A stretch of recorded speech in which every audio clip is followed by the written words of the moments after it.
इनकलाब जिंदाबाद। 13 अप्रैल 1919 को बैसाखी के दिन अमृतसर के जालियनवाला बाग में हजारों लोग इकट्ठा होते हैं। इस बात से गुस्सा होकर जनरल डायर पुलिस के साथ वहां पहुंच गए। बिना किसी वार्निंग के फायर का हुक्म देके हजारों मासूम लोगों की जान एक झटके में चली जाती है। इस बात का पता चलते ही छोटे से भगत सिंह को बहुत बड़ा धक्का लग जाता है। हम लड़ेंगे, जरूर लड़ेंगे, लेकिन हिंसा से नहीं, अहिंसा से। हमारा हथियार होगा total non cooperation movement. British सरकार के साथ ना दें। मजदूर फैक्ट्री से बाहर आइए। अर्ध सरकारी नौकरी छोड़ दें। बच्चे सरकारी स्कूलों में जाने बंद करें। किसी तरह का टैक्स ना दें। हर विदेशी कपड़े को जला दें। ऐसा करो कि ब्रिटिश सरकार का सारा कार्य रुक जाए। अगर आप मेरे साथ दें तो मैं वादा करता हूँ कि 1 साल में हमें आजादी मिल जाएगी। चौरी चौरा में कुछ लोगों ने थाने में आग लगा दी। इसमें 22 पुलिस मारे गए। इस बात से गुस्सा होकर गांधी जी ने असहयोग आंदोलन वापस ले लिया। कहा, अभी हमारा देश स्वातंत्र्य के लिए पूरी तरह से तैयार नहीं है। आओ भगत आओ, हम राम प्रसाद बिस्मिल विद्यानगर जी की छुट्टी मिली है हमें। हिंदुस्तान रिपब्लिक एसोसिएशन ज्वाइन करना चाहोगे? यस, बिल्कुल सर। सोच लो, ये रास्ता खतरों से भरा है। एक क्रांतिकारी के लिए उसकी पार्टी, उसका मकसद सबसे बढ़कर है।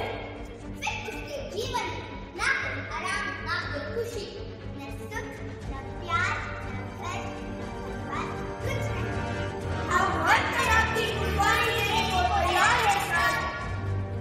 सरफरोशी की तमन्ना अब हमारे दिल में है। देखना है और कितना बाजुए का दिल में है। दुश्मन की गोलियों का सामना हम करेंगे। आजाद है, आजाद ही रहेंगे। चंद्रशेखर आजाद की यह बात आज भी हमारे दिल में देशभक्ति जगा देती है। 9 अगस्त 1925 को काकोरी ट्रेन रूट ने ब्रिटिश को दिखा दिया कि भारत के नौजवानों के रगों में खून दौड़ता है, पानी नहीं। कौन हो तुम? तुम कौन हो? बताओ तुम कौन हो? कौन हो तुम? बताओ कौन हो तुम? ये हमारा नया साथी भगत सिंह। भगत, ये चंद्रशेखर आजाद है। तुम्हें अपना नाम बोलना चाहिए था भगत, जान की जा सकती थी। पार्टी का उसूल है, किसी अजनबी को अपना नाम ना बताए। बिस्मिल जी से तुम्हारी तारीफ सुनी थी, आज देगी। आजादी हमारा मकसद नहीं है, सिर्फ आजादी हमारा मकसद नहीं है। आजादी का मतलब क्या है कि हुकूमत अंग्रेजों के हाथ से निकलकर छुट्टी कर रही सरकार हिंदुस्तानी के हाथ लग जाए। क्या यही आजादी है? इससे आम आदमी की जिंदगी में कोई फर्क आएगा? क्या किसान और मजदूर वर्ग के हालात बदलेंगे? उन्हें उनका हक मिलेगा? नहीं। अरे सिर्फ पहला कदम है कांग्रेस। मकसद है वतन बनाना, एक ऐसा वतन जिसमें हर तबके के लोगों के जीने का हक मिलेगा, जहां मजहब के नाम पे लोगों के बीच बंटवारा ना हो। एक ऐसा वतन जो इंसानों के ऊपर जुल्म न करे। इसलिए अब हिंदुस्तान रिपब्लिकन एसोसिएशन बनेगा, हिंदुस्तान सोशलिस्ट रिपब्लिकन एसोसिएशन। क्या आप मेरे साथ है?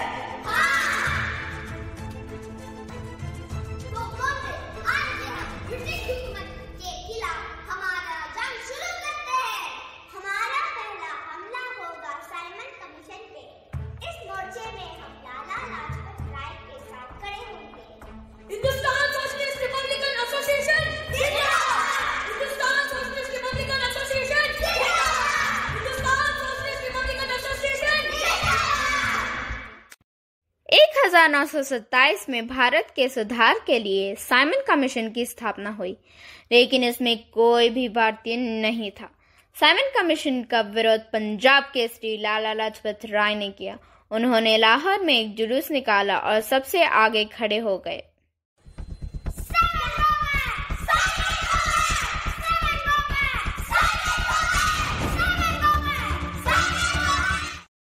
एक अंग्रेजी अफसर ने उनके सिर पर लाठी मारी और वह बुरी तरह से घायल हो गए। आईएसआई के कारण कुछ समय बाद उनकी मृत्यु भी हो गई। बहरों को सुनाने के लिए ऊंची शब्द की आवश्यकता होती है। आईएसआई कारण भगत सिंह और उनके साथी ने असेंबली में 8 अप्रैल 1929 को बॉम्ब फेंका।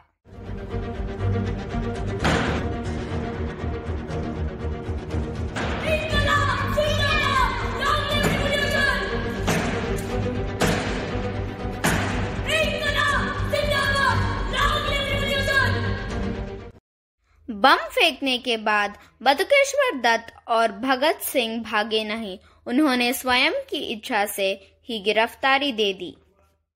ये खेदजनक हरकत है। इसे आजादी से हासिल करना और भी मुश्किल हो गया है। इस देश के नौजवानों का फैसला करना होगा, वो किसका साथ देना चाहते हैं, महात्मा गांधी का या भगत सिंह का।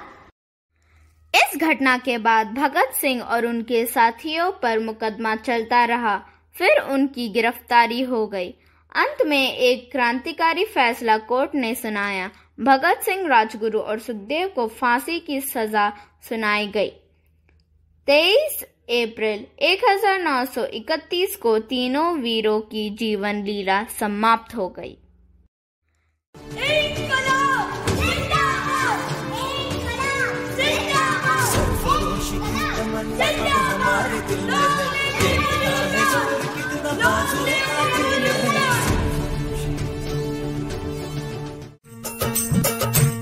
मेरा रंग दे,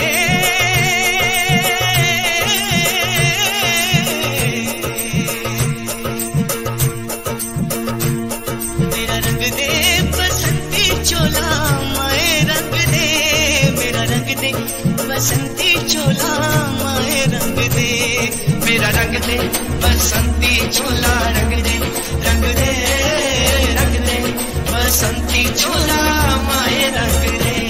हम उम्मीद करते हैं इस महत्वपूर्ण ऐतिहासिक घटना को आपके सामने प्रस्तुत करने की हमारी छोटी सी कोशिश सफल हुई। धन्यवाद। जय हिंद।